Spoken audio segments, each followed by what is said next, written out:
best gather here. XBL baseball starts now.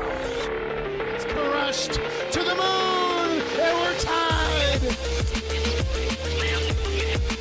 He picks it up on the second, over to first in time for the double play that ends the inning.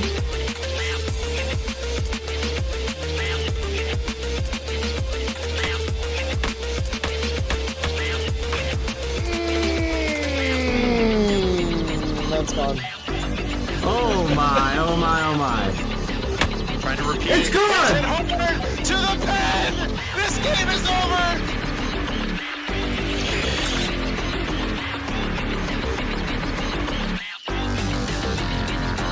Oh!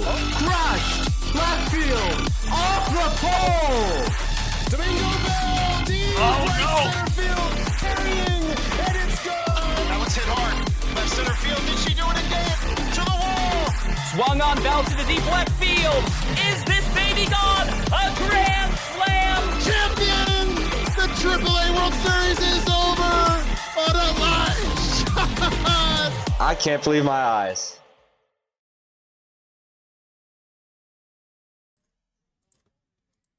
Good evening, everyone, and welcome back to another XBL production. Tonight we have the first weekly roundup here for Season 17 on our hands, and it has been an action-packed start to this AAA, AA, and XBL season. Joining me tonight to go over all the action is a couple of my favorite booth mates, as always. First and foremost, we've got Uni on camera. How you doing tonight, Uni? You ready to go over some ball? Yeah, I'm ready to go over some ball. Always good to be in the booth with y'all. And quick shout out to really everybody in the league. Awesome job getting y'all's games in so far. It made the show a lot more. We're going to have a lot more to talk about because y'all really did a good job getting games in week one. So, but yeah, great to be here with y'all, of course, as always. Yeah, interest really has never been higher in the past seasons, probably since seasons 8 or 9, many of us can remember. And just the way things have kicked off, the amount of parity and big games that we've seen has been huge. And I think our man as well in the booth that we're going to jump to next, Mystery Man himself, our AAA aficionado, is going to have a ton to say about that tonight, especially in our AA and AAA leagues where he keeps a very close eye on things. Yeah. I mean, I think the parity is definitely, I think the word of the day, the word of the week, the word of the season so far. We've seen a couple people, jumping out there really nice, especially XBL. Ox has had a great jump out there. And Bennings had a really, really good start. I think he might be like 7-1 or something. And then of course it's really, AAA extreme parity, and then AA has been, guys really getting after it, and just a really fun start with the new, ecosystem and everything looking really good right now. Yeah, the new ecosystem in AA is definitely proving to be a huge advent and addition. Definitely awesome for everybody to have come up with that and to have implemented it. Wishbone implementing it so smoothly and perfectly thus far, where everyone's very happy with their current egos. And the parity seems super great down there. We are going to have those egos highlighted for you in the rankings too, where they've kind of shifted over the past week and a half. It's been about a week and a half since we started the season, which actually gives us, that many more plays and that much more to talk about, which is very exciting considering we are light on the rest of the program tonight. So it's going to be a bunch of rankings with tons to go over in games and upsets and series. And then we've got our plays of the week. So without further ado, I think we're going to go ahead and take it over to AA, where we will be starting things off. Let me just go ahead and get myself moved over on my monitors and get my fellow casters up to speed here. But so far, AA is starting off. We have our lone rockers here in SpongeHog down at the bottom, 1-9. Tough start to the season. Yeah, I think SpongeHog, seems to have a really good attitude. Put together a really nice, a really cool logo here. Doesn't seem deterred. And as somebody who personally has started at the absolute rock bottom of AA in the past, when it's your first season in the lowest league, who cares? Just go out there and try to get 2 or 3 wins. I guarantee you the next season you're going to get more than that. Yeah, I agree, Miss. When you first jump into AA, it's really hard to adjust quickly. And especially when it comes to AA, your starting ego is going to matter a lot that first week if you start at the wrong ego. And we can see that he moved down a little bit. So maybe that'll prove to bode well for the Rockers, and they can get a few more wins under their belt now that they drop down 4. 4 is a pretty big difference when you get in higher egos. So, of course, we're all rooting for him to turn it up here in week 2. Yeah, like I said, something really interesting to watch as we move up these AA rankings are going to be those ego slides as we move into ranks 10, 11, and 12 here. We've got the Falcons and Infinity AB, aka 2 Easy. We've got the Icebergs and Kawashi, and the Beavers and Raging It 2, all rookie players here. We saw the Falcons on Match of the Week in opening day. Yeah, it's kind of shocking. 5 and 8 seems like a pretty decent record, listed second to the bottom.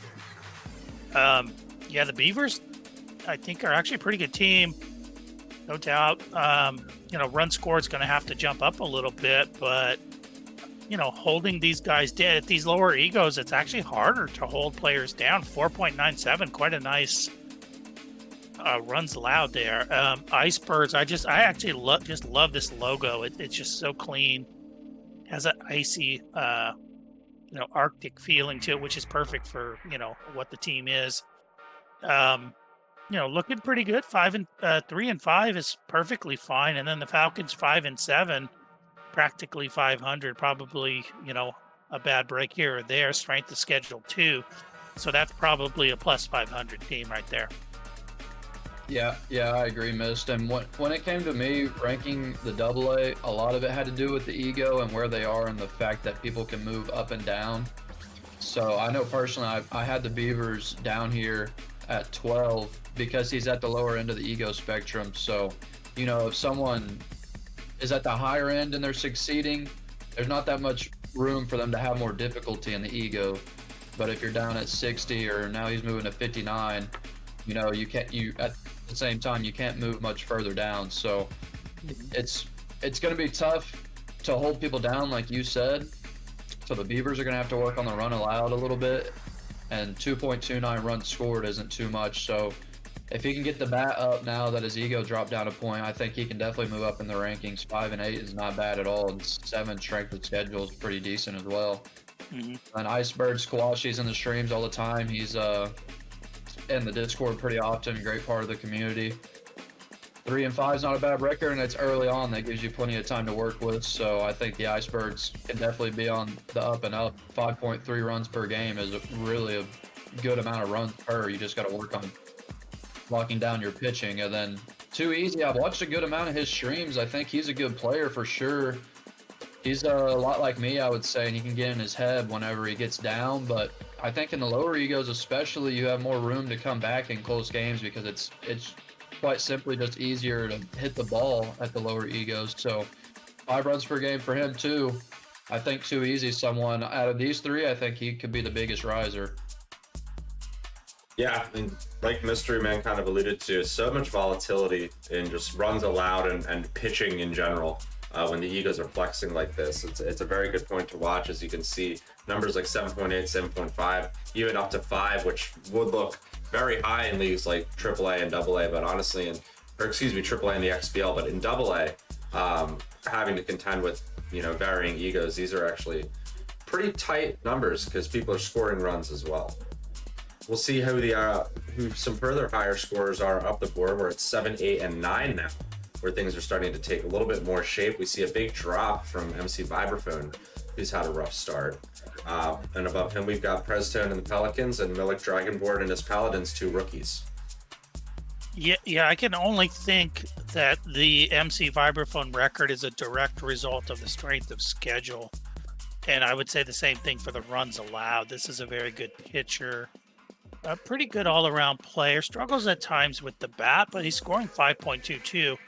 So I think as MC faces some of the more middling teams, you're going to see a pretty drastic jump there. I would even say possibly a contender. Prestone I'm not as familiar with, but 4 and 6 is a pretty nice start, especially with a strength of schedule of 5. And then the runs scored, runs allowed is pretty close to even there. And then the Paladins, 6-6, right in the middle. But a strength of schedule 4 is a pretty high strength of schedule. So I would think they are another one that could possibly, be a top 5, top 3 even team by the end. Yeah, I think all three of these guys, they're ranked right here, right now, but definitely able to move up. Vibraphone's definitely the biggest surprise to me. You could see he was ranked 2 to start, and he's at the upper end of the ego for the AA, and now he's down at 9. I think you're right, Mist, about his strength of schedule causing some issues because Vibraphone really is a good pitcher, and he was in the AAA before, I believe, last season, and then I also played him in the AA my first season, so I have plenty of respect for his pitching, and I definitely expect him to move up into that top 5 conversation as he plays some more middling teams, just like you said. And then Prestone and Malik, they're both rookies, and we're in week 2, so it's not as easy to talk about guys like that, but you can look at the stats, and whenever you're scoring 6+ a game like both of these guys are, then you're in a good spot, and the pitching, I think, is easier to kind of lock down, especially when you look at Malik, he's got the rotation boost, and that costs a lot to it takes a lot off of some of your other categories in that roster builder. So he's obviously built to pitch well, and he's still batting with 6.8 per. So if his rotation comes around the way that he designed his team to, that's going to be a really strong team. And then Prestone, obviously double power, he's going for dingers, so you always love that. That's kind of an M. Barry respect paid right there. M. Barry's normally the double power guy, but he dropped out. Maybe Presdome will take his place and start nuking the ball here in weeks 2 and 3. Yeah, you can see just a lot of runs scored among the group here, especially in these three, all above 5.5 per game. So any one of them could really be the one to take up the mantle. But that's another thing to always keep an eye on in the AA is there's tons of records and tons of ways to make a name for yourself in such a young, always developing type of league like that. We'll keep moving right on up the board. We have a tie at rank number 3, which is showing here, which means there's no number 4 tonight, and that's going to be the Mercenaries and Silly Power Ranger making a name for himself early, followed by the Massholes and Shamronium, who's been around for quite a long time, finally getting his first XBL season under his belt. And look at that run scored per 9 at 11.33. We're going to follow that up with Spartacus and the Stampede at rank number 6. Really interesting group. Yeah, I think the Stampede kind of belongs with the last group, and that, kind of middling in the 500, runs allowed, runs scored, almost identical there, but 4 and 2. Mm-hmm. So showing a little bit of grit there, even though strength of schedule is 3. So that does look good. Obviously, the 11.33 runs for the Massholes just jumps out at you. The pitching not really locking it down. So maybe that's where a little bit of work needs to be done. And then the Mercenaries, the pitching number, 2.08. Granted, the strength of schedule isn't really there, but nonetheless, anything close to 2 in any of these 3 leagues is pretty elite. Yeah, I'd agree with the Spartacus take. He could easily be anywhere from 6 to 10 with that last group. But because he's pitching better than those other guys, and his 3rd strength of schedule, like you noted, really bodes well for him because you're up at rank 6, but you've still got the 3rd strength of schedule. It means you've played a lot of people above you. So it's a very respectable 4 and 2 for him to start off. He's only at 60 ego. It's something you might see bump up whenever you start getting hot in the AA. That's something you can expect. So Spartacus, that's a really good start for a rookie campaign, and I love his logo because it's really similar to mine, so ponies up. Then Sham, I scrimmed him a lot in the offseason, and I knew he struggled with his pitching a little bit, and I actually had some conversations with him. Hopefully it was helpful, and he's at 5.9 still. I think whenever he gets his pitching a little more down tight, down packed, he'll definitely be someone that can volley for that top 3 position by the end of the year. Because if you're scoring 11.3 per game, like, come on, that's dynasty of AAA level numbers. You're going to be dangerous no matter how your pitching is if you can score that much. Then the Mercenaries over there, Silly Power Ranger, I've watched him play, checked his box scores a pretty good amount. He's got that fence swingers and the power combo, a lot like we saw from Prestone in that last group. He's going for some dingers, so that's always a fun play style. But what's worth noting is with that team build, he's still got a 2 runs allowed per game. So obviously he's a really strong pitcher, and he's at 79 ego, which is getting close to the top of what AA has to offer. So I think the Mercenaries are most impressive out of this group, which makes sense because they're tied for 3rd right there. Now we get to go up and see who our top AA teams here are to start this season at ranks 1, 2, and that tie at number 3. And it's going to be Sonko and the SWAT who slid down there to tie up with him. It has been a bit of a rough start, some close games at 4 and 3. He's at the top of the ego level there at 82. But above him, 2 players making huge names for themselves in the AA this season. Everybody's had their eye on Bo Dangles and the Cows, who have come out swinging at a big 6-2 record. And then Johnny Caliber, who dropped down from the AAA this season, had one of the rougher AAA starts that we've seen in recent years. You know, he was probably wishing that maybe there was a AA to be a part of last season, but hey, this season he gets to take his shot. He's moved up in ego 4 points, and he's already seeing that's not too much of a problem for him, batting 495. Yeah, I just want to say it's really nice to see Johnny doing so well after he was the guy that was really getting killed in AAA last season, and he just had such a great attitude and played all his games and took his lumps, and now he's down here looking really good, so you'd love to see that. I think I played Bo Dangles a little bit. Really good player. I remember with him, I kind of had to start relying on a little bit of my past experience playing against some of these lower ego players, and I was able to come up with some veteran tricks to kind of keep him at bay. But I know that these other players don't have those tricks, up their sleeve. So that's a potential finalist for sure. And the pitching there, 1.83, looking really fantastic. Yeah, wow. This is at least a AAA level pitcher. And then SWAT, a little surprising to see the pitching stat at 4. But like I was going to say with Vibraphone, who I see SWAT and Vibraphone is kind of similar in a way, dropping down from AAA when they really were probably good enough to jump in there, but we're at the tail bottom and maybe best to come down for one season. But I was going to say with Vibraphone, it's different playing against these players that are playing at a lower ego. It's just a different game. And both SWAT, Sonko, and Vibraphone have the ability and the smarts to adjust. So just because it says 4.02 now, by the time we get to the playoffs, these guys are going to be holding you down to well under 3, I would assume. If somebody's used to scoring 12, it's going to be a little different than that, but you know what I'm saying. Yeah, I'm going to piggyback off of you again, Mist. I think we got a lot of the same opinions on these guys. I agree, Soundco's a lot like Vibraphone, and they were both like, they would be able to compete in AAA.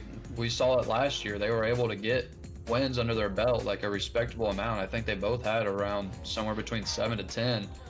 So seeing 4 runs allowed against Soundco is really shocking, and I think that's definitely a product of learning how to play against lower ego players, because 100% it's a difference whenever you're pitching to someone at 75 compared to 85. Just what pitches work, how the junk looks, how the velo looks, it's so different. So I think Soundco is definitely going to be fine, and he's going to bring that runs allowed down. If you're scoring 5 per, that's fine, especially when you're a pitcher like he is. That's enough to keep you in the win column for sure when you're a player like him. And then Bo Dangles as a rookie, if you're coming in with a 1.83 ERA, that's incredible. That's one of the lower ERAs that you're going to see league-wide across all 3 leagues. That's just really impressive no matter what ego you're playing at. And then you're able to couple with it nearly 6 runs per. So that's a very fair ranking to be number 2. I think that's a really strong start, 6-2, 500 against plus 500 teams. He's going up in the ego. We'll see how he's able to adjust to that, but I believe in him. I think his pitching is going to stay nearly the same, and with that much of a run differential, you're able to give up a little bit on the batting side if you do struggle when you move up. But then, to me, I think Johnny's kind of in a league of his own right now to be where he is in the AA, I think he's shown that he's the guy to beat.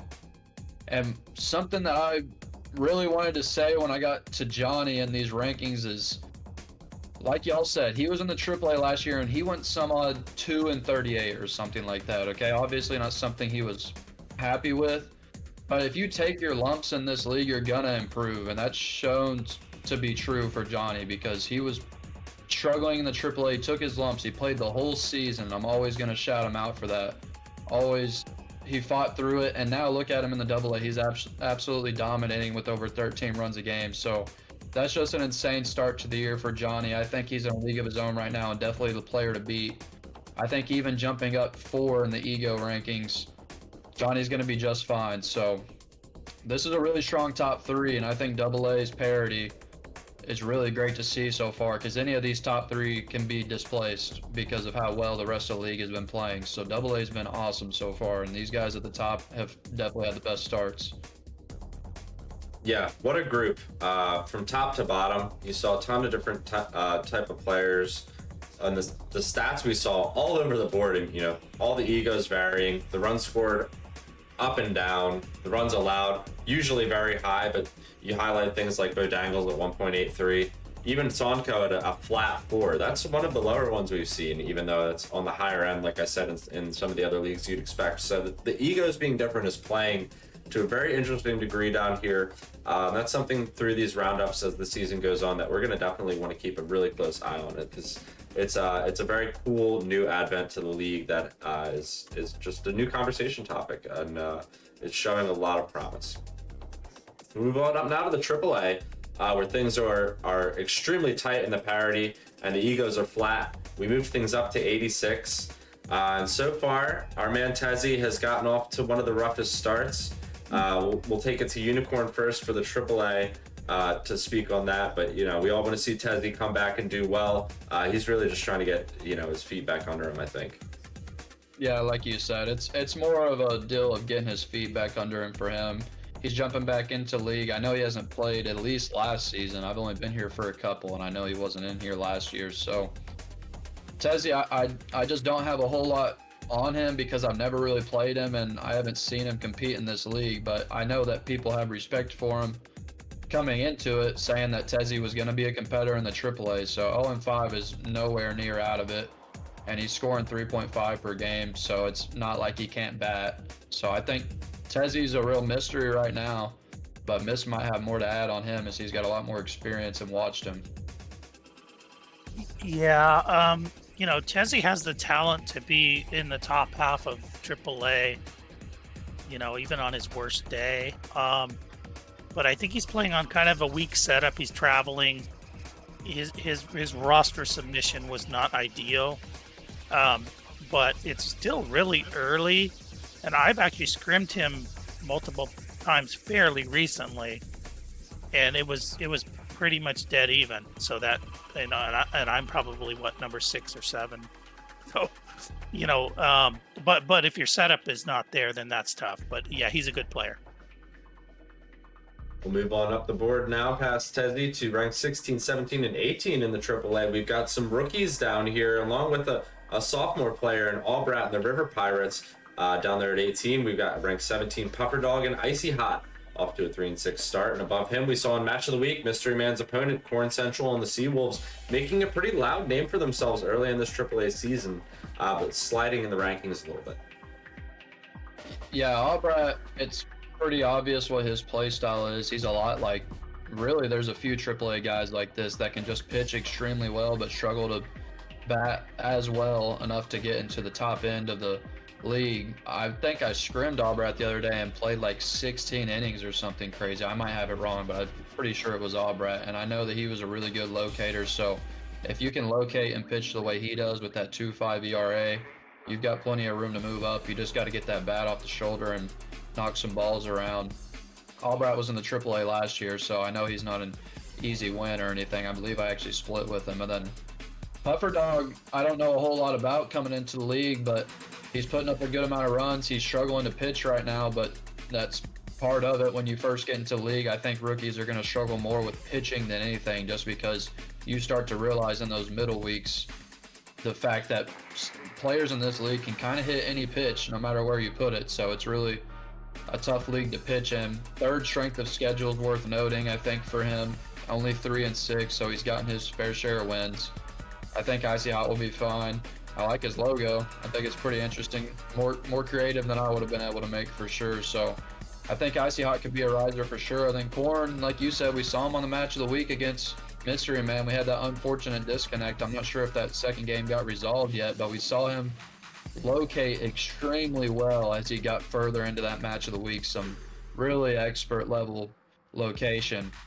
He's got to kind of lock in his eye a little bit, which I think he can. I've seen him play in the XMNL, and he's able to bat. So Corn's someone that's 5-9 right now, but someone I don't imagine to stay down here in this bottom tier. I think he's definitely someone that's going to be closer to mid-tier and fighting for a playoff spot by the end of it. Corn's top-tier pitcher and a decent bat, and that can get you ranked up pretty quickly.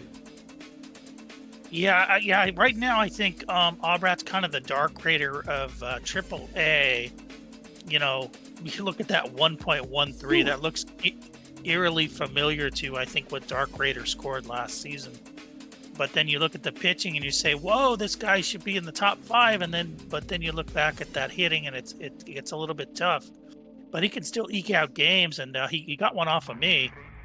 So I have a lot of respect for Obrat. Puffer Dog, I don't really know hardly anything about. I don't think I've scrimmed him. You know, but 3-6 early for a new player is shoot, you'll take that. And then the runs allowed and runs scored is you know, it needs to get the runs allowed down. The hitting is fine. And then Corn, you know, he can struggle a little. He expands the zone a little bit when he's at the plate. But as he hones that in just a little bit, like you said, definitely has the pitching. But he's a player that's been moving up in ego a lot lately. So it, you know, yeah, 3.5 isn't that bad. You can definitely build on that. Yeah, all these players here in the rankings right now have a ton they can build on in a very early season. Like I said, Albrat in that sophomore campaign. You'd love to see more from him, and I think he's played some pretty tough players so far. And then these two new players, you love to see them get wins under their belt. Like you said, Mr. Man, about Puffer Dog, I mean, you'll take that 5-9, 3-6. Definitely take that in the beginning of your XBL career, especially in a development league like the AAA, where things can be unpredictable and you're going to play a lot of tough guys. Move on up to ranks 13, 14, and 15.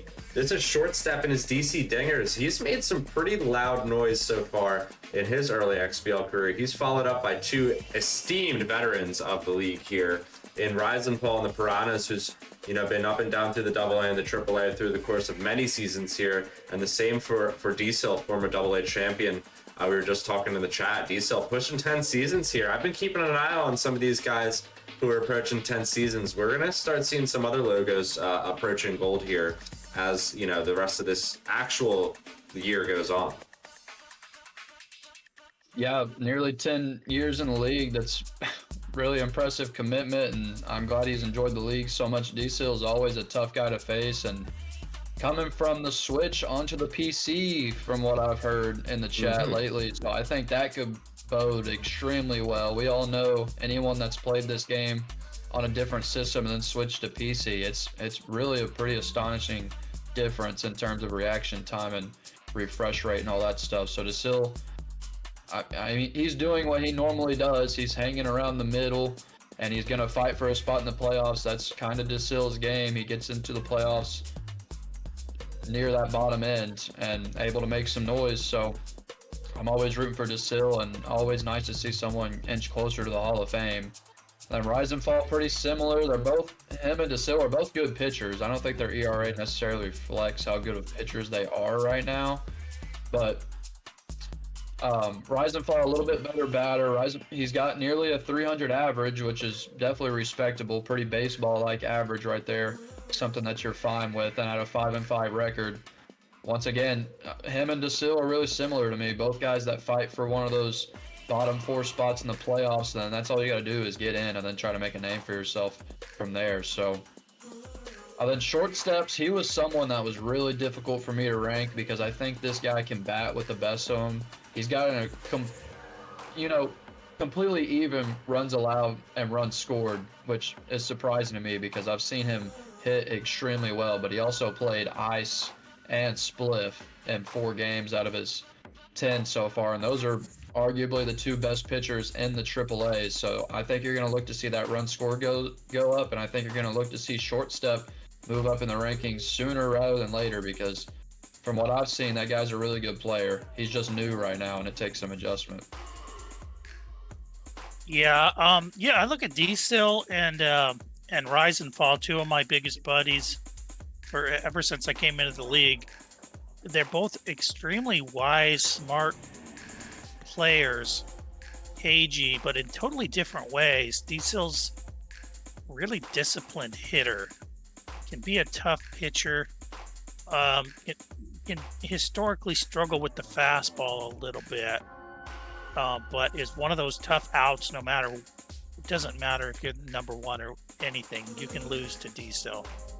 And then Rise and Fall, he can really pitch low velo a lot better than some people, and that's why that runs allowed. He's always got Babe Hall and some of these low velo pitchers that can go deep into games when it doesn't seem like they should be able to do that. He's a little more loose with the bat, but that sometimes can play to his advantage, whereas Diesel can kind of get locked up. Rise and Fall can attack you at times, and really that can hurt a player, even a top player, sometimes when they're not expecting to really get attacked like that from a lower player. So that's why he's kind of the upset king. And then short steps, like you said, those numbers look good. 4 and 6, gonna end somewhere around 500, I would think. Possibly, not somebody you want to play in playoffs. No, all 3 of these players are not guys I think you would want to see an extended series the way they look to start off this season. I mean, we know a ton about Diesel and Rise and Fall, but even short steps played some really loud games. I've seen it in the results as they've come in, and that strength of schedule speaking for itself. Number 2 in a AAA that's extremely crowded and extremely tough so far. So yeah, nobody I want to see in 5 or 7. If I was back in my AAA heyday of season 15, I wouldn't be confident against any of the 3 of these guys, as opposed to as confident as I maybe could have been against the people I played with back then. But we'll move on up to ranks 10, 10, and 12. We get to see a familiar man and mystery man right there, right in the middle there, sandwiched by the Miners, who have yet to start their season. Finite dipping in the ranking a little bit, but he will be back in action very soon. The Miners, as we know, of XBL history of the league office. He's played many seasons here, and is really due for a bit of success down in the AAA. So we'll keep an eye on him. But on the other side of Mist, we've got Burning Ice and the Gex, a player who I think maybe we might be expecting to see a bit higher in the rankings so far in the AAA season. But at a pretty respectable 10 and 10, Ice getting his games in. Yeah, he's always going to get his games in. We know that about Ice since he's joined, but I think this could have been said anywhere starting around rank 15, but the parity in the AAA, anyone really from 15 up, they can move so high up or so low in the rankings because of how much competition there is in the AAA this season. Even more parity than last season, which is really unreal to see. But Finite, like you said, he's been in the league for a long time. He's got XBL experience, which not many AAA guys are going to have. I'm not sure how many former XBL guys are in the AAA this year, but Finite's got the edge because of that. So it's hard to really rank him any lower than he is right now. And whenever he comes back and starts playing, I'm sure we're going to see him move up. He made the playoffs last year pretty easily and played Noswad, I believe, in the first round into a 5-game set, I believe. So I don't know a ton about him, but I know he's been in the XBL, and that's enough to have respect for me. And then Mist has been in the league for a long time. Mist is 6 and 5. This is a lot. I feel like Mist a lot of times hangs around this 500 range, but when Mist locks in and gets hot at the plate, he's nearly impossible to stop. He's nearly impossible to pitch to. So I'm sure Mist is willing to admit he's streaky, and I've heard him say it before. If he gets on that hot streak, then Mist is somebody that's just not fun to face at all at the plate. and he's really good about keeping that zone locked in, a lot of check swings and things like that. So really even runs allowed and runs scored for him right now. Missed is what he is, and he's somebody that you always have to expect to kind of be in the 1 to 10 range at any time in the AAA. And then Burning Ice, he's been here 2 or 3 seasons. I believe his rookie year was when Iowa was joining the league. Just a dominant pitcher, really tough for anybody to face. XBL level pitcher, no doubt. He's got really good location. Went with the weaker starters this year, and you don't see it phasing him at all. He's still got a 2.6 ERA, and then he's got good relievers that come in behind him. As soon as Ice is able to get his bat just a little bit more honed in, he's someone that's going to be a problem in the AAA for years to come and be a competitor up there in the top. I feel like he's 10-10 after week 1, if not more games played than that each season. So Burning Ice is somebody that you're not going to be able to score runs against. It's really just that simple. And you just have to hope that he doesn't score 3 runs against you, because if he does, you're going to lose. Ice is, to me, probably the best pitcher in the AAA. So I'm kind of surprised to see him even down here at 10. Yeah, I think let's not sleep on the minors, and the reason I say that is because I think this season AAA is much more tended toward the middle, whereas last season we had the Dynasties, Mr. Clutches way up there at the top as far as hitting. Whereas I feel like I don't see really any difference here between myself, Finite, Gex, and whoever's at the top, Spliff Star, Heisman, I don't know who, but there's no difference really. It's just going to be who gets going in the playoffs. And then Gex, 10-10 is really not bad. Hasn't been scoring, hasn't been feeling good at the plate. So I think Gex was a guy that came in, seemed a little bit immature, ripping off 60% of his games in the first 3 days. Seemed like one of those guys that was just going to burn out of the league. But has kind of really grown on us here, I think, in this league, and is doing a good job. His pitching is, pretty legendary already. Like you said, up there with Spliff and Heisman and those guys already. Just needs to get the bat, get a little bit of confidence. I think he's a little shaken right now. But if he can get that run scored up to maybe 3 to 3.5, you're not going to score 3 to 3.5 every time against him. So he's going to be tough. Yeah, I mean, short of the time that we sat here when Eduardo ranked with literally even numbers, I think this is about as close as you can get when you're looking at Gex.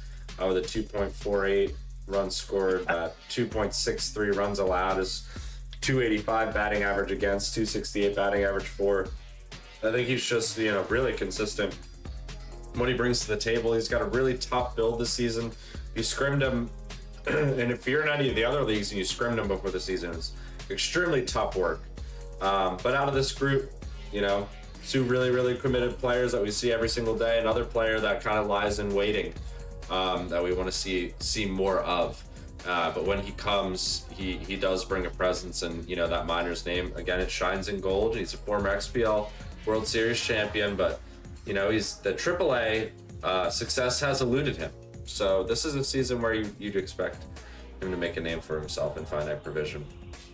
Let's move on up and see who's ranked above our tie at 10 here at 6, 8, and 9. We've got another rank tie at number 6. That's going to be Spliff Star and the Matrix, who've gotten a solid 21 games in thus far. He's been ripping them off there. Spliff Star, he's as eager as anyone to start the season, and you can tell. And look at that even runs scored and runs allowed per 9. I'll let you guys speak on that when you get to them. We've got Drake and Fun Size at rank number 8. He's dipped down a little bit in the initial season rankings after a strong rookie campaign, and then the returning Elron Coin in the help deskers. He's proved a tough matchup for a lot of players. Look at that 7.11 runs scored. Yeah, Elron's someone I faced in scrims a lot. Definitely really tough. Borderline XBL player, I thought. If he's scoring 7 runs a game, I think I was probably right about that, because a lot of times you're looking at guys that bat the best to move up. Elron's someone that I could see him easily be a top 3 player by the end of the year at 9 right now.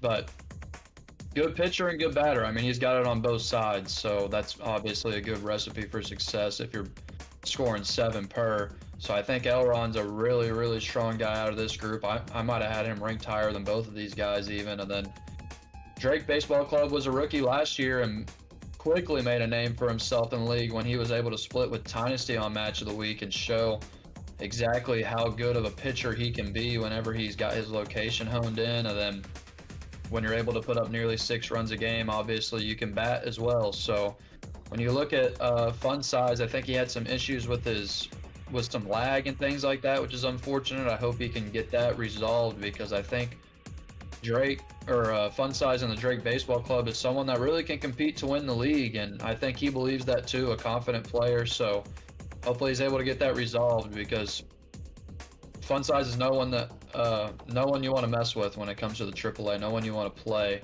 He's really, really good on both sides. And then Spliff Star, actually number 1 in the standings right now in terms of record after Eddie took a little bit of a tumble here towards the later end of week 1 and beginning of week 2. Spliff Star is like Burning Ice, really. I think him and Ice are so eerily similar. It's insane. They're both extremely good pitchers. They both struggle to bat at times, but whenever you can pitch as well as these guys do, it gets you wins. And I know Spliff Star's got high expectations for himself this year, and he should. I think the AAA is wide open, and I think he's as good as anybody. So I think Spliff Star is pretty much where you'd expect him to be. Actually, maybe even a little lower than you would expect him to be, but I know he's been feeling more confident with his bat lately. Hardwired his connection now, and that's going to help him some. The pitching's always going to be there. So this is a really strong group, and this could easily be 1, 2, 3 by the end of the year, if you ask me. Yeah, exactly, Uni. I mean, there's no difference here. I mean, these are, like I said, myself, the minors, these guys go all the way to the top. It's pretty tight. Elron has the quickness of an XBL player with the bat. So you have to factor that in, and I can see here that people have not been factoring that in. That's why he's scoring 7.11. Pretty good pitcher. I wouldn't exactly call him elite, but Elron is a capable pitcher. If I'm the Drake Baseball Club, man, I'm happy with that 5.68. But 5.4 allowed. That's not acceptable. If you're the Drake Baseball Club, that needs to be 3.4. So get that one down. We know he's capable of that. Maybe a tough schedule. It says 13 though, so I mean, I think it was all Snowbird and MM and those guys and Elron. So that number's way too high. As far as Matrix Baseball Club, this is what we expect. 3 runs for, 3 runs against. You need to come with your bat, though. You need to come with your bat against Spliff Star. You can't be intimidated by his pitching. You have to come in there saying, I'm going to get 6 or 7 runs, because if you do that, it's going to be tough for him to come up with that. I don't care how excited he is about his hitting. It's not going to be easy for him to get 6 or 7 runs. But he's a very, very good player. Yeah, I mean, I thought I was pointing something out when we were looking at Burning Ice, but look at him. He's 1 point apart in the batting average, 4 in the batting average against, and his runs scored and runs allowed are exactly even. Not only that, the home runs and the home runs versus too, they're only 0.1 apart. And his strikeouts, everything. It's so even. Spliff. You love the baseball for the ability to come up with consistency and statistics like that. It's such a beauty to look at when everything plays out so perfectly.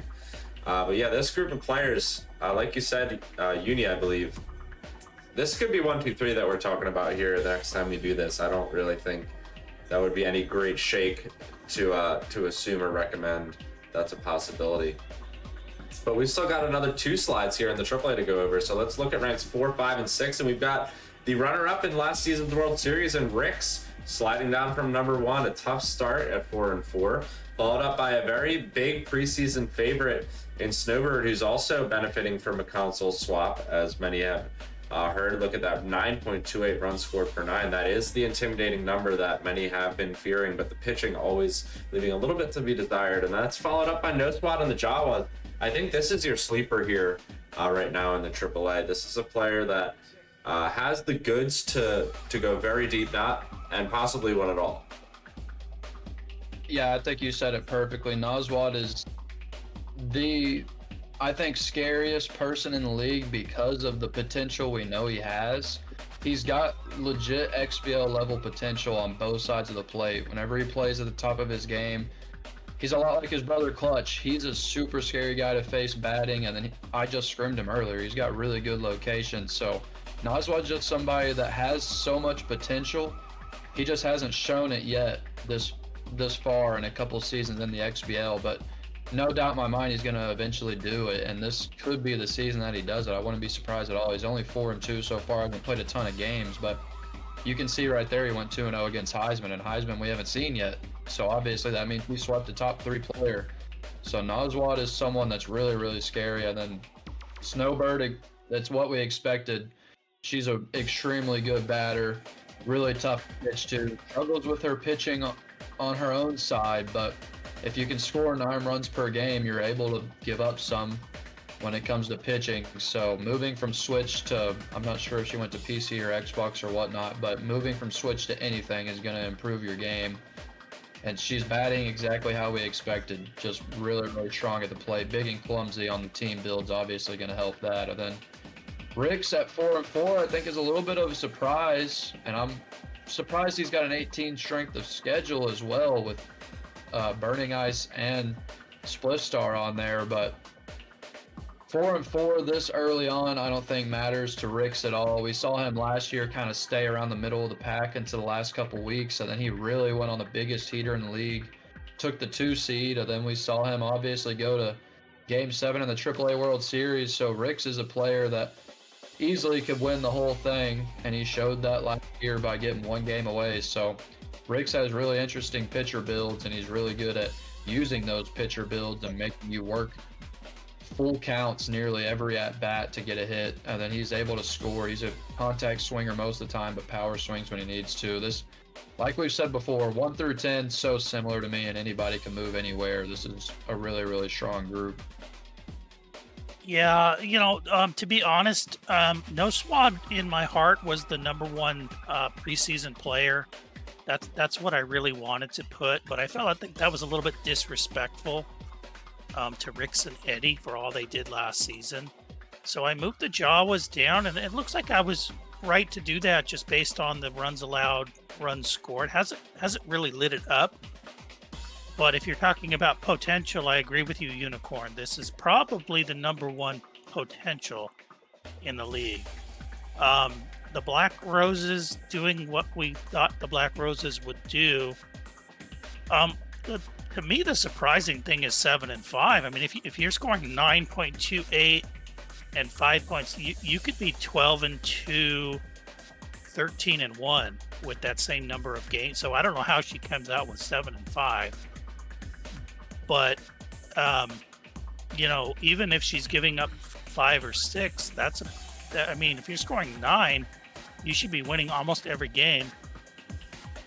So she actually has the potential to move up from 5. I would say just based on the RD. Rick's a great player. 4-4 doesn't mean much to me. It's a little surprising that he's 4-4 with the strength of schedule, but he's clearly easing into things, and the RD actually looks pretty good.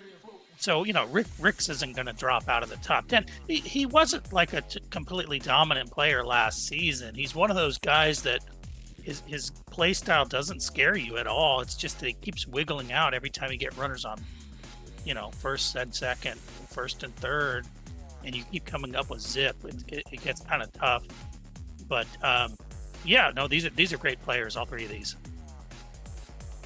Yeah, you make a good point. I mean, you could see a 7-point difference in the competition between the left on base percentage and Rick's here between these 3. And also to note, love the logos from these 3. I mean, we're definitely stepping into the high logo tiers as well as we move up the AAA board. All 3 of these players, tons of good things to say about. But there's 3 above them that we've got yet to talk about, and let's check out who they are. And that's Eddie and the Sirloins at ranked #1 at 9 and 5. That might be the closest to 500 record we've ever seen at a ranked 1 in the XBL, AAA, or the actual XBL ever. Followed up by Mighty Mallards and Billy Banquo. Billy Banquo is making a huge name for himself with the offense here so far.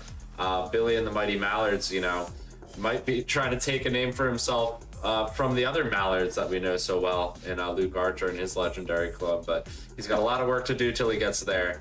And there's Heisman. Uni predicted it. He'd be up here in that top 3, and he moved up from number 7. Well deserved. He plays a close ball game every single time. Yeah, thanks for shouting out that I was right for once. I thought Heisman was going to be really strong to start the year. He was really strong. I think he might have actually been started preseason ranked 1 last season in the AAA. Heisman's very, very good, and I'd see him as a similar player to Eddie. And Eddie was able to make his way to the semifinals last year. So Heisman plays at the Astros-themed ballpark. I don't remember what it's called, the Corral, I believe, which isn't played very often. And he's got pretty much a down-pack play style, contact swing, and pitch well. And someone that I think is going to be top 5 all year. He had a bad loss streak last year. That was really shocking to see. I don't think we're going to see that again with the amount of parity there is in AAA this year. It's absolutely absurd.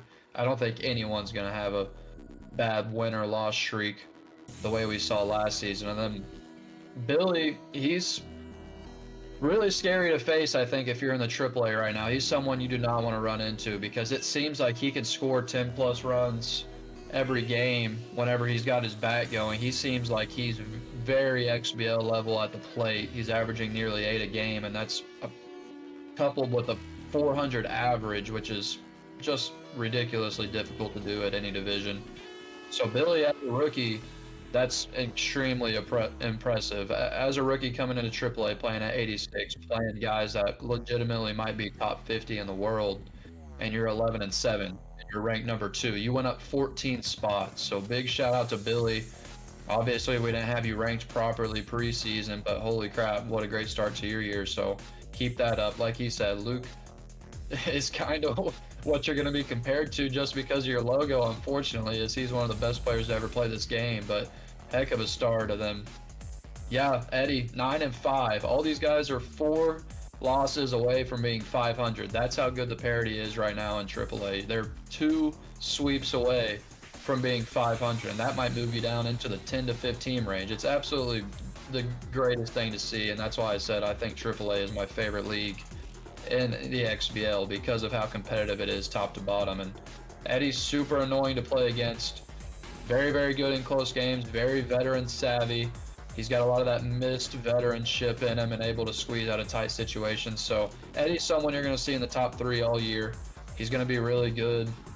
And yeah, super annoying to play against, super difficult to try to get a win out of. So this top 3, I think it's rightfully so, and I think it's, like I said before, incredible that they're all 4 losses from being 500, but 1, 2, 3. I think that's a huge shout out to the competition league-wide.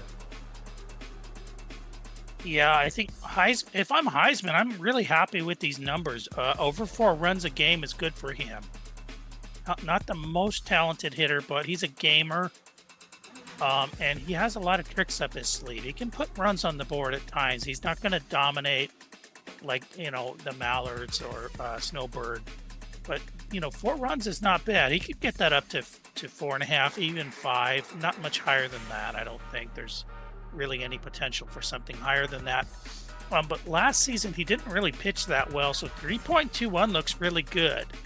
Now if he can ratchet that down to something close to 2.6, then he becomes a late playoff guy, which I think he's very capable of. The Mallards, like I kind of just mentioned, I think he and Snowbird right now are the cream of the crop as far as hitting. You know, obviously Eddie's putting some runs on the board. I think myself and No Swad have the potential to possibly get it going and put up those types of runs.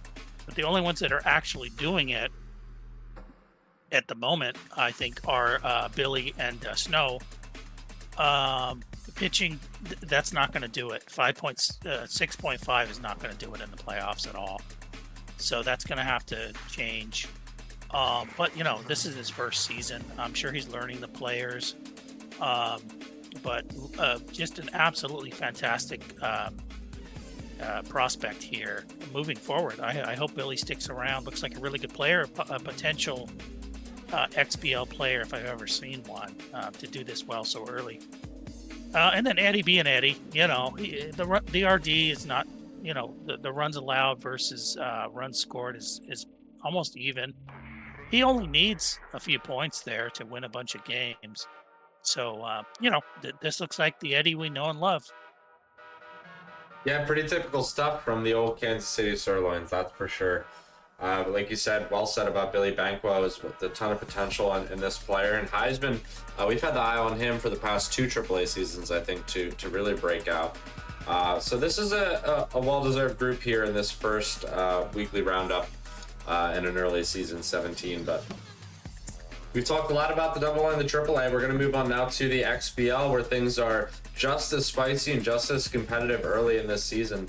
And unfortunately, to start it off, we've got to start with the Tyrannix and Ty Nasty. He's actually come out pretty tenacious with that number 1 strength of schedule. He's played Teflon Don, Pseudo, Ox, Mush, all players that are extremely, extremely tough.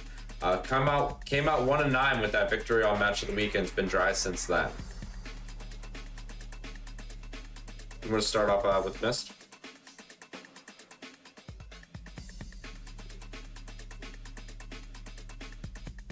I don't know if Mist is here. I was going to let him go first, but yeah, Dynasty, someone we saw in AAA last year, obviously bat extremely well and have a record-breaking season, and that just shows the difference between XBL pitchers and AAA pitchers. The AAA pitchers are really good, and then you get to the XBL, and it's almost like a whole other ball game the way these guys play. It's legit top 25 players in the world, and Dynasty's obviously recognizing that as he starts his season and played really tough competition. But Dynasty, it's what I think we expected.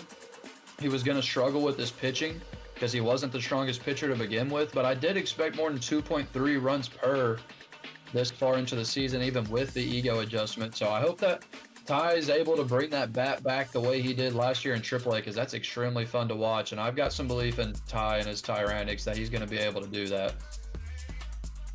Yeah, he's really just got to tighten up the runs allowed. The run score differential, it's very, very difficult to survive in a league like this if you're hemorrhaging runs like that. But he's someone we've had an eye on, especially since he started performing in the AAA last season. Move on up now to ranks 16, 17, and 18. We've got myself in the Motor Sox after a rough start, followed up by Teflon Don and his Blue Hearts, and God's Unicorn also up to a rough start. All 3 of these players, I think, have a ton more potential than we've shown so far. But myself and Teflon got to get out of that less than 2 runs scored per game type of vibe. Yeah, like you said, I think all 3 of us have potential to do better, and we all would agree with that we've had not the start that we expected. Obviously, I've been terrible so far. The competition's been tough. We've all 3 played some tough games, but for myself personally, I mean, not what I want. Obviously, I'm going to hope that I can bat a little better. The runs allowed is what's really been surprising to me, adjusting to the XBL, because I was a strong pitcher my last 2 seasons, but these XBL guys, my God, I can't. I feel like it doesn't matter what I throw, but that's just something I'll have to adjust to. So I'm not going to talk too much about myself. I've sucked, but I'll try to do better.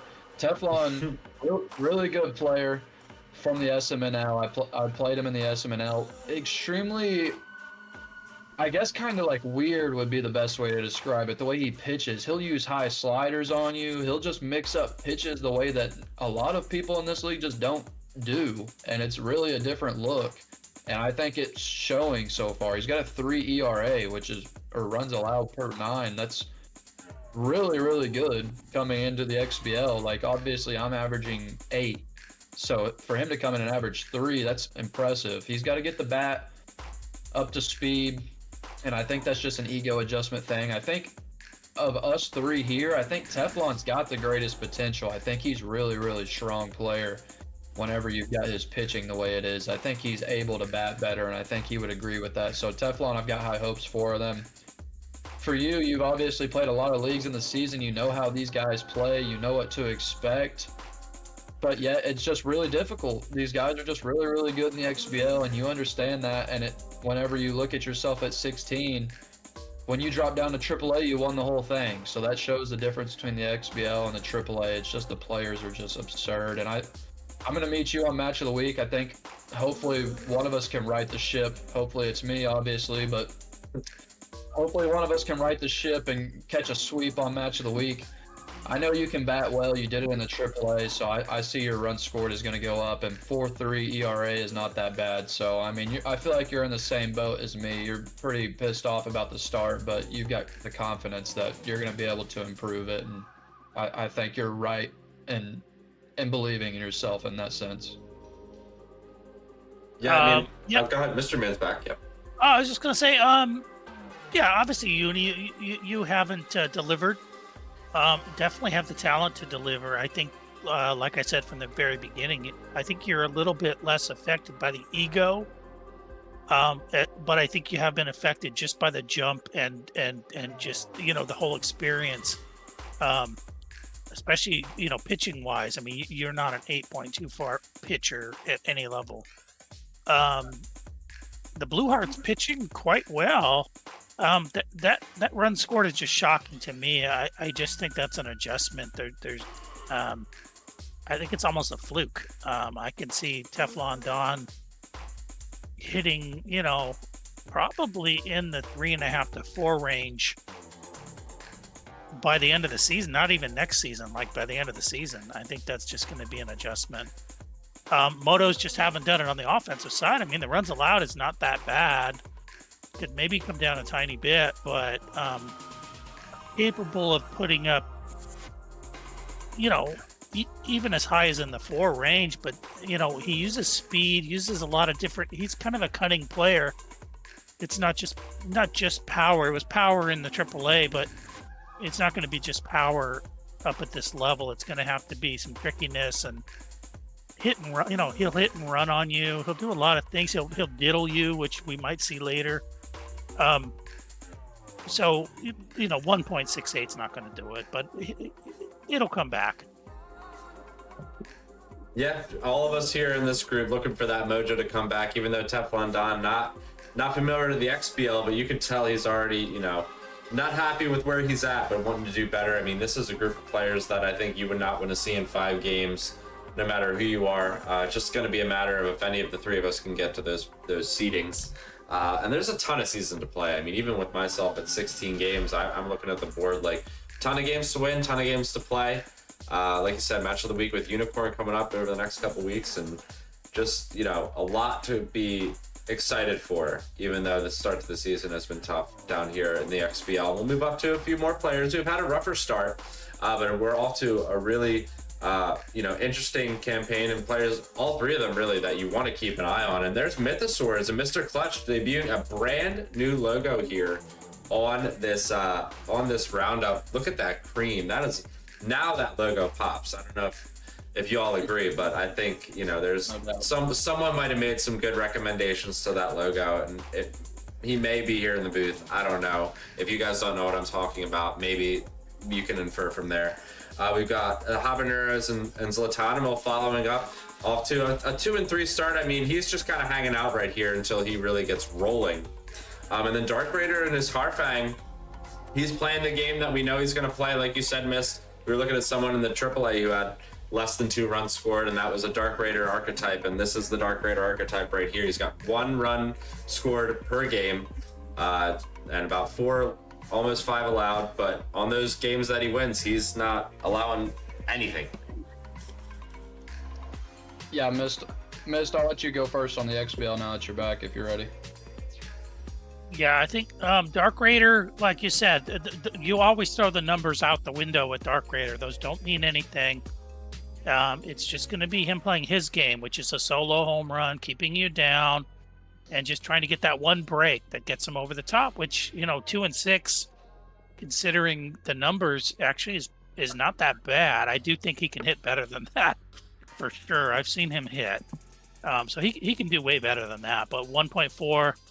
2-6, not that bad. Just need to get the bat going a little bit. And for him, 4.7 is actually not good. 3.2 would be pretty good. I think he needs to get in the 3 range. Zlat, just a really, really exciting player. He's not going to hit at the XBL level the way he did in AAA, but his runs allowed is, it's reasonable. It's actually lower than Dark Raider, so it's not that bad. Maybe get that down a bit more and get the offense up. I know he's a little bit streaky offensively, but 2 and 3 is actually a pretty good start. And then the mythos, Fire logo. I think he was really proud of his first logo. He didn't realize how much better he could do, and now you look at this and you say, wow, okay, this one really pops. Which is kind of the way Mr. Clutch is as far as his game pops on you. So even when you look at those numbers that look pretty crummy, really, if you actually watch him play, he looks really good and scary. So he's 3 and 5 because he actually is that good. I mean, the numbers can say anything they want to say. I think right now he's the most dangerous rookie. Yeah, I agree with a lot of what you said. I think when you look at Raider, it's complete respect the fact that he's ranked 15 with a 1 run scored per game. That shows so much respect for his pitching, and the fact that 4.7 runs allowed is not what we expect him to end at. He's just that good of a pitcher, and everyone knows that. That's played in the XBL for a long time. He's going to battle for one of those bottom playoff spots just because of his pitching. And then, like you said, in those games where he can maybe catch a 3-run shot off of a fastball, which is the pitch that I've seen him hit really well, is the fastball. So he's someone that can easily steal games from you, and really a split type of guy. And if you split a lot of your series, you're going to be just fine. So Raider, with the 1 run scored, obviously is not very strong, but I think that ERA is going to come down and his record's going to improve because of it. It might be inflated a little bit because he played Mama June, and obviously Mama June can score with the best of them. And then Zlat, when it comes to the XBL, has some experience here, so it's not brand new for him. And I think that's showing in the fact that he's already averaging over 3 a game at the plate. He's not going to have those 15-run games like we saw him against Dynasty in the semifinals at AAA, where it was just back and forth nukes. But I think his pitching has been XBL level since last season. We've known that. And then the adjustment's not going to be as big of a deal for him whenever it comes to the XBL because he's seen it before. So I think Zlat's definitely someone to keep an eye on, to hang around and maybe catch one of those playoff spots towards the end. He's a good player. He just hasn't played a ton of games yet. So Zlat's someone that's definitely someone you got to watch out for.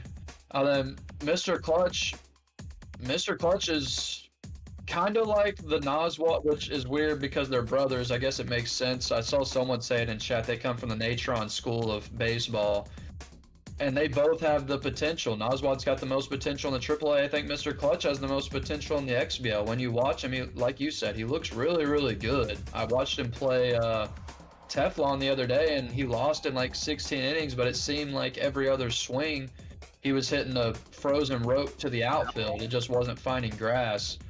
So he's good at the plate. He seems plenty comfortable at 92 at the plate, and I'm pretty surprised to see him at 5.7 on the ERA. I know he played lazy twice and got swept, so that's probably a big factor in why his ERA is so high this early in the season. Mr. Clutch is somebody I think is going to make the playoffs. I think he's really, really strong, and someone that y'all XBL guys need to watch out for. Don't sleep on him when you play a series against him, because Mr. Clutch is, for all of last season and now this season, shown he's going to be in the XBL for a long time. He deserves to be here.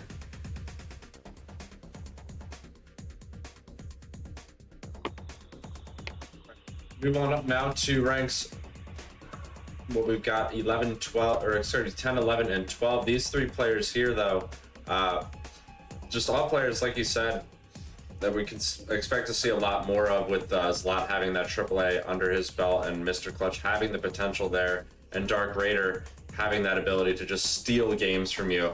He made those playoffs last season in stunning fashion, nonetheless. And if he makes it again, he's not a player you want to play in, do or die time. And I don't think any of these players are really at the end of the day. So like we said, we're going to move up to a 10, 11, and 12. We've got Spaceman, Spumoni, and the Spokesman, I think, in a deserved moving up in the rankings. 4 spots. He was an extremely tough player to play, at least in my experience. He's followed up by No Name in the Base Bandits, only through 4 games so far in the season, but you know how tough he can be. And he came out and got 3 wins early. Vegan Vibes and the Rhubarbs, about a 500 player right now, and about as 500 as you can get in kind of the statistics. So looking to do more. You know, that legendary eye is up there with the likes of Ashdod and Lazy and Luke and some of the rest of them. It's just a matter of putting it all together. Yeah. Everybody loves the Rhubarbs. I think Vegan Vibes, I actually expected him to do a little better than he has done. It hasn't done bad at all.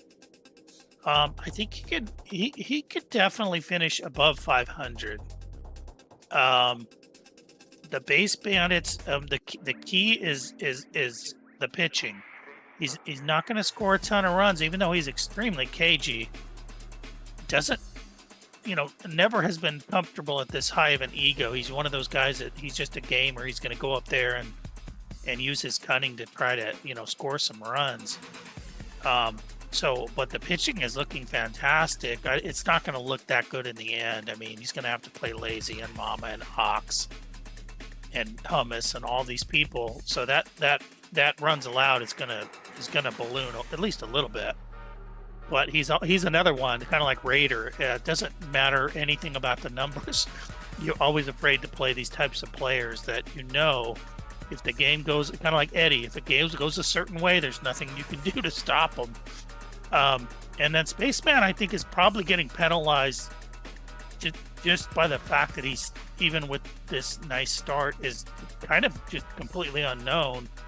But if you asked any player heading to the the top league in the world that you're going to score 6.4 runs in the first 6 games, that giddy up, that's good.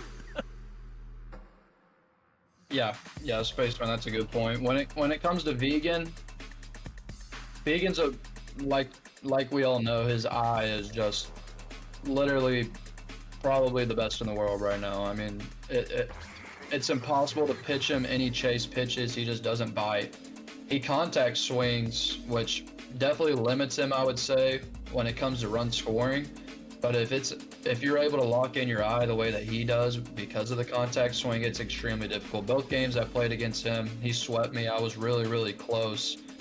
But I think what's worth noting on Vegan is that rotation that he built this year. They're all A- or up pitchers. They were extremely tough to face, not a build that you normally see. I know for me, innings 1, 2, and 3, I have bases loaded, and then 2 guys on, and I walked away from the third after the end of 3 innings with 1 run because it's so difficult to get runs against pitchers like that unless you're one of the top batters in the league. So I think Vegan's roster complements his play style extremely well because he can hit with lower contact because of his eye and because of the contact swing, and then he's just able to pitch extremely well with those really strong pitchers. Base Bandit's got a little disrespect of being ranked at the bottom of the league to start the season. He's able to steal games on you, a lot like you said, with a similar play style to Raider, that he's going to be a really, really strong pitcher, and then he's going to steal some runs on you. 2.57 is actually higher than I expected it to be for him, so that's impressive. He's got that double speed build, which is super annoying to face, and able to steal extra bases all the time and small ball runs across. So the Base Bandits is someone that's, a lot like Raiders, someone that's going to fight for the bottom playoff spots and someone that you don't want to see in the playoffs because of his pitching prowess. It's as simple as that. And then Spaceman, I scrimmed a lot in the offseason. 4-2, it's pretty much what I expected. His 2 losses are to Mama June, so those are respectable losses. 6.4, like you pointed out, Miss, that's really, really good coming into the season.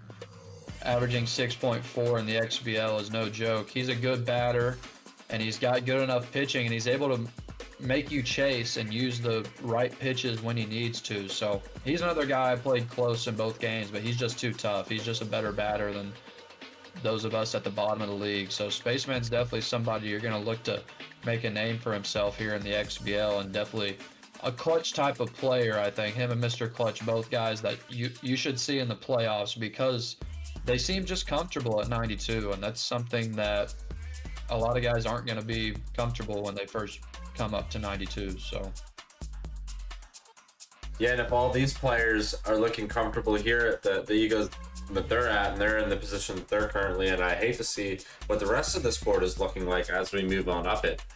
We've got 7, 8, and 9 here, and these are 3 players I think if you pulled them out of a hat, they could, you know, interchange with 4, 5, and 6 here as the season goes on. They're all going to be extremely tough.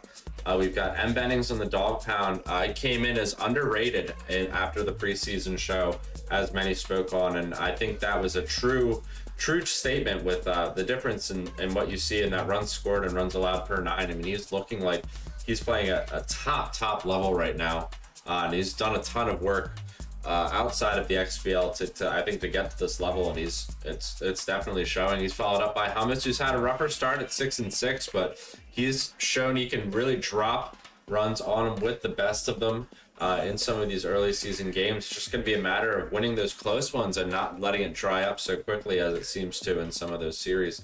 I mean, then we got Mush following him up tonight, hot off the press. Mush split with Lazy just now, so this is not a player you want to mess with, even at 5 and 4 and number 9 in the rankings.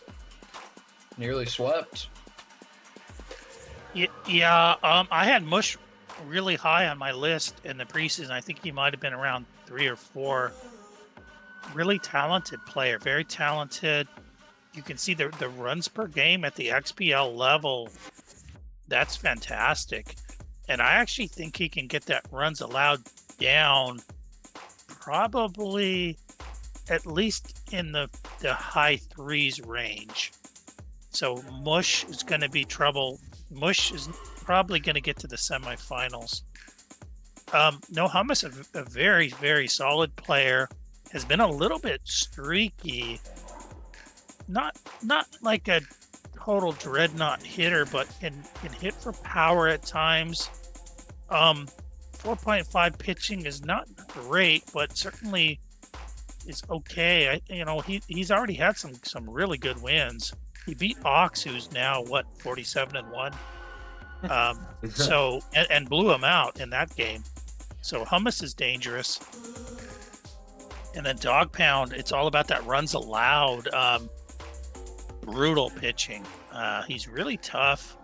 I'm shocked that he's scoring 6. I've played M. Bennings a lot recently, or not a lot, but to me, he's not that hard to pitch to. So I think the run scored is going to come down, but even if it does come down to even 4, he's still going to have a runs allowed lower than that. So Dog Pound, once you get past Lazy, Dog Pound is right in the conversation. Yeah, this is a strong group. I think you can mix and match these guys any way you please. They're all pretty similar, and I think they're all just in this rank because the top 4 seems pretty set. And then you've got Ox and Pseudo in that 6 range. Like, it's just hard to surpass those guys. You're going to have to show it for more than 1 week, but I think all 3 of these guys are capable of doing that. Mush averaging nearly 7 a game is definitely a little surprising to me, but very, very impressive. And if he can get that ERA down, Mush is definitely someone that's going to be tough to face.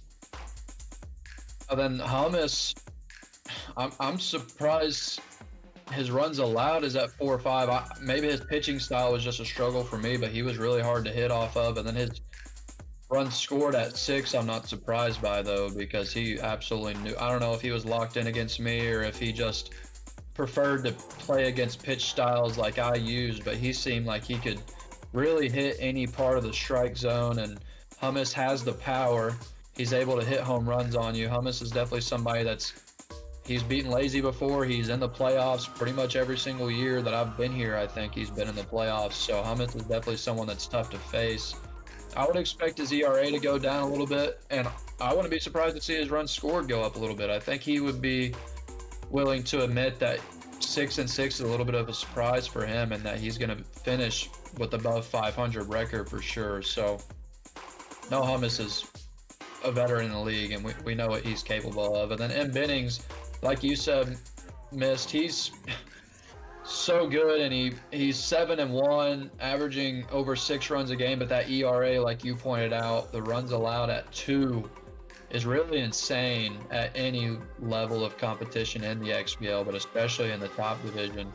At a 2 is really, really impressive. And then 6, I agree, it would probably come down, but he's got room for it to come down, obviously. 7-1 record through 1 week in the XBL, no matter who you face, is extremely impressive. And I think in Bennings, like I said for the other guys, it's just the fact that the top 4 is pretty set in stone right now, and then you've got Studo and Ox coming after him, I'm sure, that we haven't seen yet. You're just kind of getting blocked by those guys in the top 6, but it doesn't mean you're not better than any of those guys in the top 6. All 3 of these guys are capable, and I think M. Bennings out of this group is the most capable and has the most potential to get into that top 3 or 4 picture by the end of the year. The dude's been really impressive in the SMNL last year and now to start in the XBL. Yep. Yeah, all 3 players very, very impressive. Like you said, M. Bennings with a ton of potential right now. Hummus, former semifinalist way back when in season 4, so that's something, it's not out of the question that it's in his back pocket. And Mush, AAA runner-up, he's not no stranger to the bright lights. And one other thing I just wanted to note out of this group that was interesting is a juxtaposition. No home runs for our man Mush in 5 victories in 9 games. Still solid. And then our man M. Bennings on the flip side has only allowed 1. So didn't he win the cup? And Bennings, yeah, also winner of the cup. So he's on the back of some silverware, trying to continue to make a name for himself and get some more. Let's move up now to ranks 4, 4, and 6. Oh, look at who's tied. We've got Ox and the Holograms followed up. Well, not really. They're tied. It's Spluto and the Bomb Moms. And then Flash is behind those guys. Don't tell him, because he wouldn't believe you. Yeah. I mean, much like I can't remember who, but Flash being penalized because he hasn't played a game. Flash could be ranked number 2, but if you haven't done anything, we don't really know. I had a great season last season. When you make the finals, you had a pretty great season. So, if this is the Flash of last season, which I guess we have to assume it probably is, he's right up there with the bigs. I mean, Spluto's won a cup, really great player. Ox is playing out of his mind. I thought he was 47 and something. It says 12-2. Still a great record. Flash looking good as soon as he gets going. Always a late starter, though. That's typical. Spluto 6-0, maybe getting disrespected at this point, which he typically does. 1.95 runs allowed, almost 7 runs scored. Brutal player, hard to play against, frustrating, can run, can produce runs, and now has a fire logo to really, kind of lean back on. And then the Hollows, everybody's excited for the Hollows here. Really, really playing out of their mind right now. Coming off a sweep of Mama June. I mean, that's all that needs to be said there. Yeah, Flash is definitely a product in this of just not playing a game yet. And like people have said in the chat, he doesn't normally play early on. But Flash is someone that we know has high expectations and someone that we know is able to play with the best of them. Even last year, going into the semifinals against Lazy, we legit thought if someone's going to beat Lazy, it could very well be Flash. He might have the best chance. He ended up getting swept, but it's not like it was blowout games in all 4. Flash can bat with the best of them in his pitching. I'm not sure if he won the Von Asen last year, but he was definitely in the running for it. He's got both sides of the game down, and he's played for so long. Flash is someone that's just absurd at the game, really, really tough to face. Once we see him start playing, he's going to be back up in the top 4, no doubt. Pseudo, super overrated, straight ass. No, I'm just kidding. I'm just kidding, Pseudo. But, he called him out. Oh, I'm sorry. That's so funny. Oh my god, that is so funny. Definitely got beef with you, but you're a good player, Pseudo. You're a good player, tough to face. Everyone knows, super annoying. the cheese is a skill in itself. I don't like to admit it, but it's definitely something that's a skill to have, running that low accuracy and still being able to locate.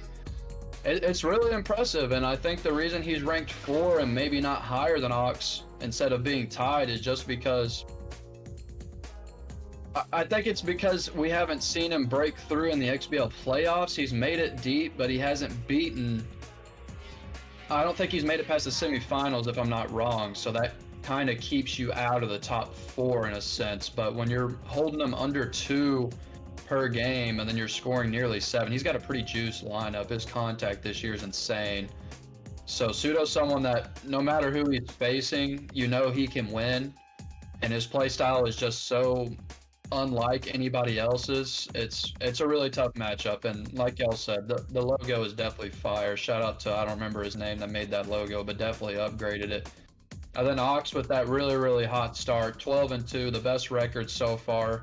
Maybe that little break that he took from SMB did him well, and sometimes that's the best thing you can do, is just take a little break and come back and lock back in, and that's what he's done so far at 12-2, putting up 5, and then the ERA is very respectable. Got it over 300 average, and that's the difference when you look at a player like Ox, who's played in the league a lot. I've got a similar average to him, but my run conversion is nothing alike. He's able to push runs across when he gets them on base, and that's something that's going to bode well for you and something that's going to keep you up in the standings. So huge shout out to Ox. That's an extremely impressive start to the season, and at 12 wins already this early, you've damn near locked yourself into the playoffs already, as long as you beat the players you're supposed to beat the rest of the way. So it's a fair ranking, I think, where they're at right now. Hopefully one of these guys are able to break into that top 4. They've all 3 got the skill to do it, and all 3 veterans. We know a lot about them. Yeah, I mean, there's, like you said, a ton that we know about these 3 players, so a ton we expect and want to see more of. Another note to calm our pseudo. Also, play someone better than me, tie and mush in your first week, and maybe you'll get ranked higher than Ox. I mean, come on, man. Don't go picking on me for your first game and then come out here expecting like you did something. But all jokes aside, the bottom 5. All jokes aside, games played, I think, will get you where you need to go, buddy. That's all you need. Some more games played. Let's see you play these guys that we're about to put on this page, and I think you're going to be right where you want to be. As we move on up to ranks 1, 2, and 3, we've got Mama and Wish and Lazy at rank number 1. But Lazy, I mean, he's got to be feeling pressed up here at the top with this group that's sitting right here behind him, and what we've seen from the field so far in this season, and even in portions of the last. I mean, Lazy's not alone in this at this point in time in his skill level. Yeah, definitely. Obviously, Lazy the cream of the crop, but these 2 here, Mama Junjun has lost his 4 games, and every one of those I think was 1 run or close to 1 run. I think Mama Junjun in the past has been really good during the regular season. I think this is the season that you expect the Civs to really kind of, you know what I mean? Like really focus in on the playoffs, which is what a team this talented needs to do. So 9-5 doesn't mean a lot to me. The runs scored versus runs against is what you want. Certainly a good enough pitcher to even drop that runs allowed down, which is kind of scary considering it's hard to hold him down. Plays at Big Sky where, every ball you hit is going to hit a wall somewhere. Astronaut's just so polished, so smart. We saw the last match of the week was just absolute fire between him and the Civs. I think both games were 1 run or the equivalent of 1 run de facto. Kind of similar numbers if you look at the runs scored and runs allowed. Amazing that he would be outscoring Mama Junjun. And they have a similar strength of schedule. So that shows you how incredible Wishbone, who in the past really wasn't necessarily a high scorer, he's just gotten better and better and better. And that's what's putting pressure on somebody like Lazy that is clearly a step ahead right now, but it's not such a big step when you look at the numbers. I would think anybody in the top 5 or 6 could give Lazy at least, sixes flash. So I mean, any of these, there's at least 4 to 5 to 6 to 7 players that could, at least win a game off of Lazy in a playoff situation. Yeah, these are the three that we expected to be here. I agree with you completely, Miss. The 9-5 Mama June record, I don't really care about it. I still ranked him in the top 3. He's someone that's got to focus on playoffs, and that's rightfully so. His goal is going to be to win the league. His goal, he's a good enough player. His goal isn't to make the playoffs. That would be a failure to him if he didn't, obviously. But he's someone that's going to focus in towards late in the year. He's got the run differential where it should be. He got swept by Wish, I believe he got swept by Wish on Match of the Week, but it was close games, and those two guys are right there neck and neck, and they're rightfully so in the top 3.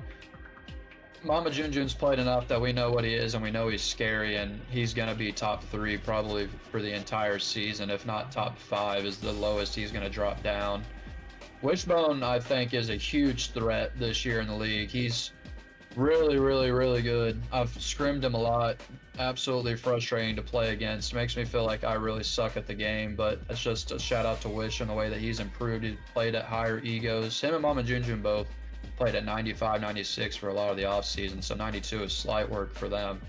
Averaging nearly 10 a game is what you want to see, because I think with the 92 ego shift, if you're going to beat Lazy, it's going to be in those high-scoring games, especially with Lazy giving up over 6 runs a game. I think 92 ego makes that a lot more possible for the best players in this league, and I think that's really good to see that the parity is going to be more even up there at the top. So I think Wish would personally be my pick for the most likely to be able to win the league outside of Lazy, which makes sense. He's ranked number 2 right now, so, and got a really good roster, a lot of speed and good pitchers.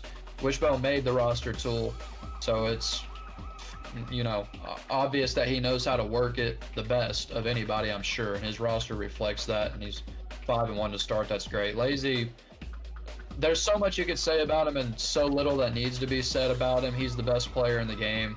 He has been for a few seasons. He's obviously who everyone's aiming for. He's got 2 losses already, which is really crazy. Might even be more than 2 now. I'm not sure if it's updating live or not, but regardless, insane Lazy is, and he's averaging over 12 a game still. So Lazy, I'm sure, feels a little bit of heat with the fact that he's got a few losses already, but I mean, he knows his place in the league, and he knows that he's probably the best player in this game right now. But I think with the 92 ego, like I said, this is the most likely season for someone to maybe make an upset on Lazy, because the batting is a little bit easier for those guys that have been here. But Lazy is who he is, and he's number 1, and he's probably going to be number 1 all year unless someone really makes a statement and shows that there's a reason to take him out of it. Yeah, those records are updating live as well as games are being played, so that 6-2 is incorporating the Mush win in that split as well for Lazy. So very cool, as always, for Wishbone to be able to have that all updating live for us. Thank you very much. And yeah, this group, what stands out to me as well, just one more time, is Mama Junju being so far above the rest of these two in a lot of the pitching stats. So when push comes to shove, is that going to be what matters? Is that going to be what wins you a 5 or a 7 gamer, against someone of this nature or someone else who's in the top half of the group? It's going to be really interesting to see. They're all batting over 400, literally in a succession as you move up the board. All of them hitting home runs well, all of them getting on base a ton, and again, it's the left on base percentage that really stuck out to me first and foremost, and also the whip. I mean, Wishbone at number 2, he's only played 6 games. He's going to want to tighten up almost 1.8 whip. He's a better pitcher than that we've seen before. And Lazy also, doesn't usually get a lot of credence in his pitching stats for how short his games can be, but he's not a 1.6 whip player. So if those two start settling down, you can expect even more just intense fighting, I think, up here at the top. This is a really, really interesting group of players. XBL feeling as wide open as it has since I believe it might be season 12 or 13. I can't remember which one it was off the top of my head, but there was one where there was a few people who sat out, there's a few people who got better, and everybody really felt like it was their game to play, and it was a really interesting season when it was all said and done. And my final note is, man, does Wishbone kind of remind you of someone else whose name begins with a W in the way that he's kind of just moving up the board and coming out with a refined and renewed sort of hitting sense that almost seems clutch and unstoppable? I mean, I hate to use the Weaver word, but he reminds me of someone who's got a few championships under his belt. So we'll see if that's something that continues to develop.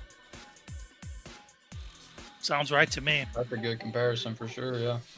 Yeah, something we can definitely keep an eye on as the season develops. But it's been a long time talking about the AAA, the AA, the XBL tonight, the rankings, and with the lack of other content tonight, we wanted to kind of go over all that breadth of games that we had for you. There's a ton of games that were played in these first 1.5 weeks. Really felt like almost 3 weeks to go over games, and we did a good job, I think, getting through all of it for you. And now we're going to jump into some plays of the week. There was a lot of good submissions as well. Mystery Man did us the kindness of going ahead and compiling these over time, over the past couple of days. So I'm going to go ahead and stream these to my counterparts over here, and then we're going to go ahead and check out play number 5. This is our first play of the week. This is a game between Wishbone and No Hummus, and this is one where Gus Grissom, he's been talked about a lot in those Wishbone streams, gets back there and he makes that jumping catch. I mean, look how long he was hanging out at the warning track. Yeah, you don't see a pause like that very often, and if you do, you definitely don't see it succeed very often. That's just someone that's played the game a lot and knows how to time those catches. That's pretty insane, and it was very early on before the momentum got out of hand.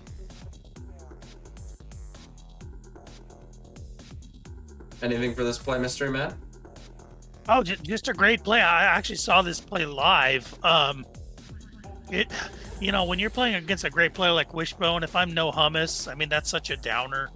Yeah. Those are the plays you need to beat somebody of that caliber. But, it is what it is. Yeah, Hummus can square it up with the best of them. You don't want to leave him a curveball there. And he was literally just played by that short wall there, and Gus being able to get to that. Really, really tough. Let's check out the next play. This is from Match of the Week with our man, Mystery Man himself. This is when Daphne Blake went way over the shoulder, over the back, behind second base at Founders, behind that deep, dirt patch there, and made an amazing play. This kept it at 1-1 at the time, and ended up being crucial for the end of game victory. Yeah, talk about full extension and putting all the fielding to use. Mist made one of the hardest plays in the game right there, and I definitely remember we went pretty crazy on Match of the Week for it. That was a huge run stopper. He made the decision to go home instead of third. I don't know if it mattered or not, but the catch itself, absolutely insane. Yeah, this is actually a game that is not completed yet. This was a game where neither me nor Korn could really get into the ball, and that's why this was such a monstrous play. If he scores this run here, I'm probably doomed. But I come back later in the game after a disconnect, I think, and hit into a double play to get a run across. So currently this game stands at 2-1, 2-1 me. But we're going to finish it this weekend. But one other kind of interesting note, if you recall in this game, Daphne Blake hit a home run to make this game 1-1. She is probably locked in here, running out suicidally into the Bermuda Triangle to come up with that play that even I didn't think I was going to make. So it was really a fun play. Yeah, it's always great when, one of your namesake type, favorite type players, your shortstop, one of your captains, or whatever they are on your team gets to make that play. It really is one of those memorable XBL moments. So huge for that to happen on Match of the Week. Let's slide on up now to a game between the Grange Astronauts and the Civilization Mama and Witch on Match of the Week. And this was Alan Shepard making that catch in the 9th inning in a 5-3 game at the wall. Had to be right. It didn't reflect the same classic metalhead style on Mama Junjun's screen, but this is what we all saw on Match of the Week from Wishbone's feed. And it was a beautiful catch, and it was clutch. Yeah, like you said, I think Mama Junjun had a different thought about what happened on that one. And when you look at it, it looks like it's too high to catch, but he actually has decent fielding on the left fielder, higher than a lot of people that I see, and it pays off right there. We got 2 plays from Wish already on the first 3 plays of the show. So obviously he's got the fielding.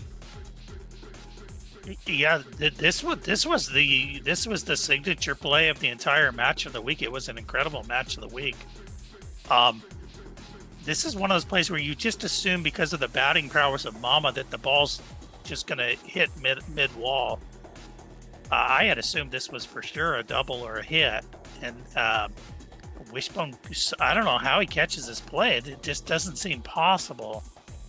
If you slow it down, it does, but just in live motion, it seems impossible. Just a fantastic play, and really the difference in the game. Yeah, I mean, and like I said, it's when you're on that under the bright lights in prime time, in the 9th inning, even when you're up 2 runs, you want and have to make that catch because you got 2 runners on there. You're feeling it. You start to feel that sweat because then all of a sudden Mama Junior is 1 swing away from walking that thing off. So that had to be done. We definitely went wild for that one. Really good play. Let's check out play number 2 here. This is one from the Blue Hearts against Ox in a series. He ended up losing the game, but man, how often do you get all the way into the back left center field corner of Apple Field and dive over your shoulder and make that grab? I mean, what a play from Teflon Don. Ox couldn't have hit it better than that. That's out of so many different stadiums. Yeah, talk about picking the exact right stadium right there. It's the deepest part of the field into the corner, and you said Teflon won that one. Yeah, no, he did lose, I believe. That play had to be made, and he's got dive wizard on the center fielder, which is not something you're going to see very often, but holy crap, that's a great play. And talk about the stadium choice paying off. It might not pay off very often in the year, but it definitely paid off right there. It's an insane grab. Yeah, I'm just impressed that Apple is that deep anywhere. I had no idea that Apple was that deep. That was like a shocker catch. But what a play, against such a tough opponent. To come up with something like that is just such a shot in the arm. Great play by the rookie. Yeah, just a gorgeous dive. You love when they're that well timed and when they're that well squared up and you're still able to make up the play. Huge for Teflon Don. Yeah, he knew it was not a fun one for our man. Defeated. That's okay. He's gonna have to feel better when we slide up to play number 1 because this is a game where Ox is ahead and he's playing the Tyranics Dynasty, trying to make the comeback. He goes Ox back with Nance Tools on the run to the side, over the wall, makes the grab. Mojo's up. You can't rob one much better than that when you're on the go. You have to time it perfect. Reminiscent of what we saw for the top play last season and league-wide at the end of the year is those running home run robberies. Really the toughest play to make in the game when it comes to the fielding, and Ox is able to do it right there. That's something, I don't know if I've ever got one of those. I bet it feels really nice. Those on-the-run ones are just insanely hard to time. Yeah, it's kind of dirty pool to do that against a rookie player like Dynasty, just trying to get his feet wet. But that's what we would expect from Ox. He'll come up with big plays like that. He doesn't care who it is. Yeah, you got to go out and get it. It doesn't matter who you're playing if it's going over the fence. You want to take that baby back. And Ox is he's well versed in his sideways jumps. We do know that from his days as a troller. But Ox, one of the stand-up players in this league, one of our booth members, a well-deserved number 1 play of the week. And that, folks, takes us to the end of our content for the evening. It has been quite the awesome show. We'll take it around the table one last time, say our goodbyes, and then we'll get on out of here. We'll stop at Uni first. Any advice? Anything you want to tie us up with tonight? No. Good show as always. Ran a little long because I'm long-winded, but I think it's always fun to talk about everybody in the league and give them their shout-outs. So I think it's been, like I said at the beginning, great job by everybody getting games in and really making it easier to talk about when you play that many. It's great to see the parity league-wide in all 3, and I hope we continue to see that throughout the season. And it's just week 2 starting right now, so we got a long way to go and a lot more fun to have. So I'm glad that we're all here, and I hope we don't get any more dropouts or anything. It's been a really great start to the season. It's been fun. Yeah, for sure. Yeah. Thank you, Uni. Yeah, it's definitely the parity is the biggest thing right now. when you see players in the XBL such as M. Bennings and Oxbox, Mutt got a big upset tonight. Wishbone, you know, and I actually think the AAA is even more parity. So, you know, of course, we're excited about the AA. I don't know quite as much about it. I haven't been able to follow them quite as closely, but there's some parity going on there. But it does seem like a really exciting season. Everybody, Snowbird, Nelswad. I mean, there's so many players that have a chance to win the championship straight up, but for sure make the finals. I mean, I could list probably at least 15 players in either league that could theoretically, realistically make the finals. Yeah, I mean, top down, baby. This whole season has everything you want the XBL to offer you. It's got new players, it's got old players, it's got people improving, it's got people on the upswing, people on the downswing. I mean, hey, that's the game, that's baseball, that's what we all showed up for. We came here for 9 innings, we came here for custom teams, we came here to play Super Mega Baseball. Whether Metalhead decides to continue to support that or not, for the time being, that's fine. We're gonna keep doing what we're doing. We hope y'all keep doing what you're doing and getting those games in and being a part of this awesome thing that we call the XBL. So with that being said, I think that does it for us this evening. We're going to see you on our casts this weekend for Match of the Week and on some future weekly roundups throughout the season. So everybody have a safe and pleasant evening, and we will see you next time.